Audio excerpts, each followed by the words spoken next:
Bonjour, j'espère que vous allez bien. Revirement, volte-face, marche arrière, ces mots illustrent bien l'attitude de Donald Trump. Hier soir, au Forum économique de Davos, le président américain a donc changé de ton.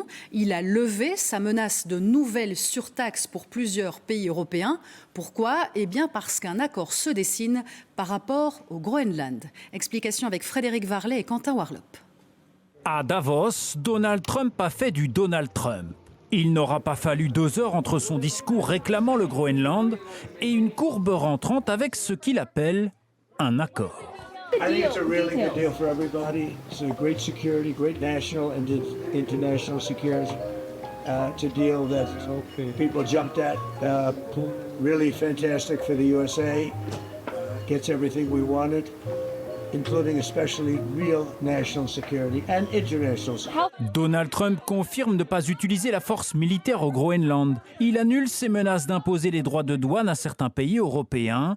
Et d'après les premiers éléments, les États-Unis et le Danemark devraient renégocier leur accord de défense sur le Groenland datant de 1951.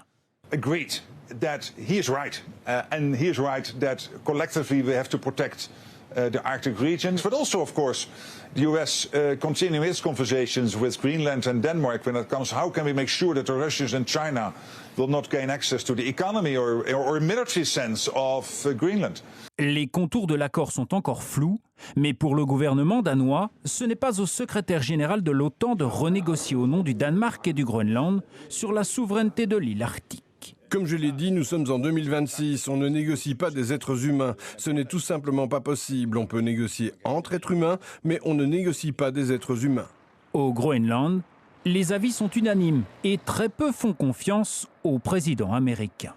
Je n'y crois pas. Je ne crois rien de ce qu'il dit. Je ne pense pas que beaucoup de gens le croient.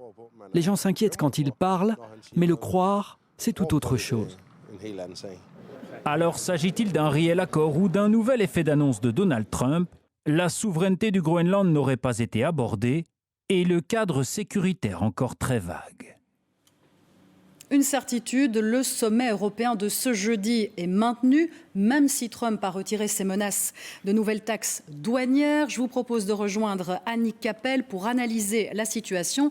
Annick, la teneur des discussions sera tout de même un peu différente. Oui, en tout cas, ça fait clairement retomber la pression. Le sommet, vous l'avez dit, était censé préparer la riposte européenne face aux menaces de nouvelles taxes douanières de Donald Trump. Il les a retirées et désormais, il n'y a plus d'urgence absolue à dégainer rapidement. Et ça arrange plutôt les 27 qui, visiblement, n'étaient pas encore prêts à sortir la grosse artillerie parce que, une fois de plus, ils restent encore très divisés. Ça ne veut pas dire qu'on ne parlera pas du tout des armes commerciales qu'il faut brandir contre Donald Trump, d'autant qu'il peut revenir à tout moment à la charge. Mais c'est clair que le sommet prendra clairement une toute autre tournure et on s'oriente plutôt vers un débat plus large sur l'avenir des relations transatlantiques. Et les 27 évoqueront certainement le fameux Conseil de la paix que Donald Trump souhaite mettre en place et qui est perçu par beaucoup comme une volonté de marginaliser l'ONU, l'Organisation des Nations Unies. Merci beaucoup pour cette analyse, Annick. Et justement, à propos de ce Conseil de la paix, Donald Trump a signé la charte fondatrice. Ce matin, le président américain est à l'initiative de cette instance qui travaillera en coordination avec les Nations Unies, assure-t-il. L'objectif, c'est de maintenir la paix dans le monde et de régler le conflit israélo-palestinien. Pour commencer, une trentaine de dirigeants ont répondu favorablement à l'invitation de Donald Trump.